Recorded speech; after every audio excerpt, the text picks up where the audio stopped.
It's now time for Success Secrets, the most fulfilling 5 minutes of your morning. Be inspired, be motivated, be wired for success. This is Success Secrets, and you are wired for success. Hi friends, I want to welcome you to today's edition of Success Secrets. On Success Secrets, we believe you are wired for success. We've begun a new title called Before Your Money Say I Do. Before Your Money Say I Do. Now in this series, we are trying to navigate the path to making sure that your hard-earned income is invested right and you don't lose it out on fraudulent schemes when you invest it. And so we have begun a path that will guide everyone listening to understand the financial services universe. Yesterday, we went through the understanding of the universe of finance, and we talked about the 4 different blocks of financial services. You can go back and take a listen to that, and you understand the 4 different blocks of financial services. Today, we want to move into the next phase, and in this next phase, we are talking about you understanding what Ponzi schemes are. So before your money say I do, you've got to know whether wherever you are putting your money is the right place, so you don't just lose it out on Ponzi. Now, what is a Ponzi scheme? A Ponzi scheme is an investment scheme that promises extremely high returns in a fraudulent manner without communicating any risk whatsoever associated with that scheme. So when we say something is Ponzi, we are just saying that that kind of investment is fraudulent and it is promising a very high return and doesn't say anything about risk at all. So it generates high returns for early investors so that it can acquire more investors, and that is the scheme we call investment schemes that are fraudulent. And the name we give to such fraudulent scheme is called Ponzi. Why do we call it Ponzi? We call it Ponzi because sometime in the 1920s, one man called Charles Ponzi initiated something in New England, and thousands and thousands and thousands of residents invested in a postage stamp, and that postage stamp provided a return of about 50% in just 90 days. So people who initially bought a small number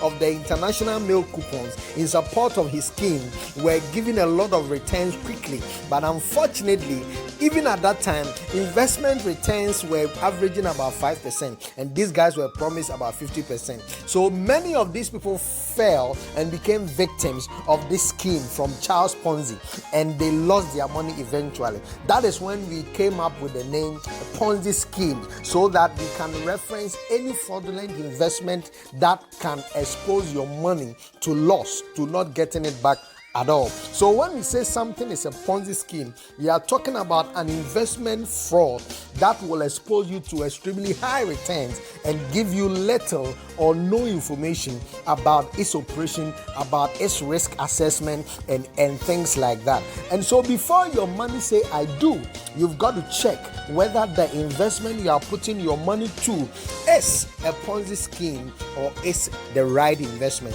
And today I'm going to be sharing with you 7 critical features that will make you know that if you are putting your money into any investment operation, is it a Ponzi or is it a right investment? There are 7 things you've got to know.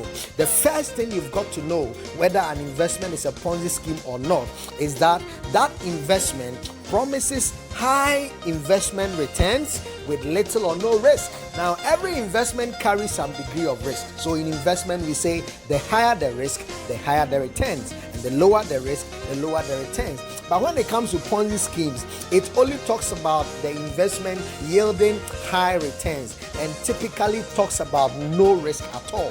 When you get into any investment that gives you that information, that communication, then be suspicious that this is likely to be a Ponzi scheme. So be careful when you are told of greatly high returns, unusually high returns, extremely high returns that does not show the usual feature of risk at all. That is a sign of a Ponzi scheme. Number 2, when you are being promised a return that is overly high in a very consistent manner.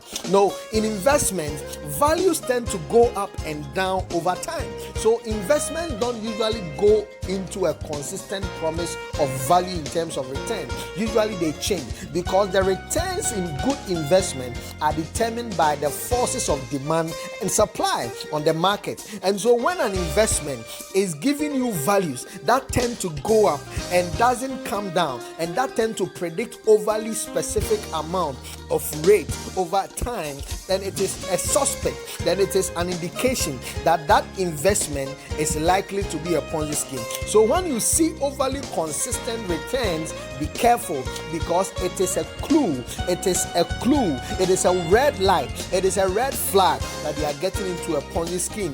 A third point you've got to note is that such investments do not have any registered or regulated regime. So when you want to ask them who the regulator is, or when you want to investigate the category of financial services they fall under, so that you can trace the regulator and inquire about how well they are regulated, you're likely not to find any. And so usually they are unable to point to who their regulator is, and the business models are so complex that you can't tie them to a particular regulator. That is another way to know that the investment you are putting your money to is also a potential Ponzi scheme. So they do not have any registered regime, they do not fall under any regulation. It's difficult to find that in a Ponzi scheme. The fourth thing is that you've got people who sell the product of that investment with no license. In investment banking, before a person can advise you to make a purchase, they are licensed. So they are licensed investment advisors who are registered by the regulators and issued with the authority and the right knowledge to say do this or do that.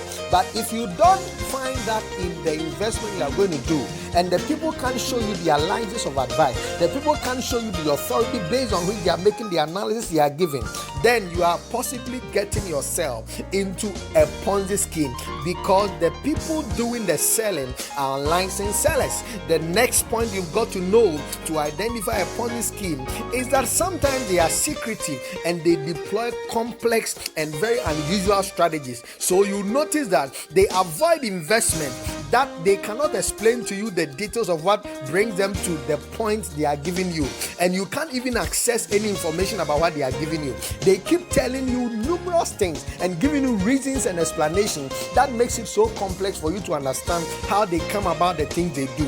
And so you notice they are very secretive, you notice they are very complex, and you can't tell exactly how the money trail is being followed in terms of the investment process. And so when you notice this also, then be careful that this is an example of a Ponzi scheme.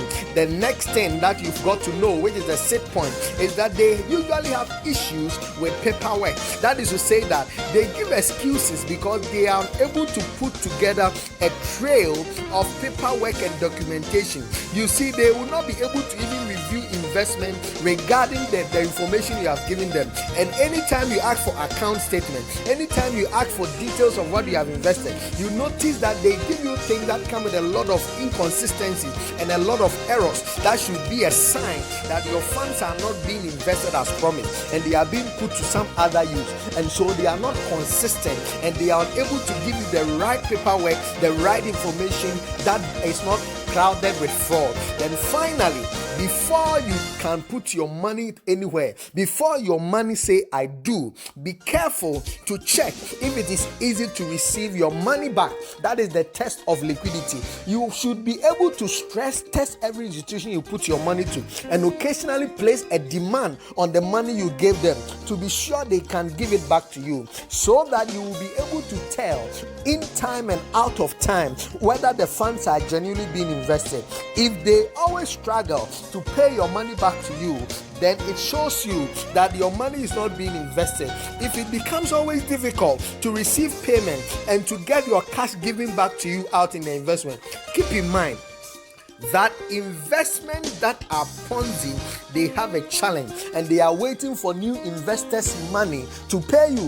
And as long as that doesn't happen, you will be challenged. They will not be able to give you back your money. And so when you find it difficult that they are able to give your money back to you, be careful. Why? Because it is a sign of a Ponzi scheme. So before your money say I do, be careful.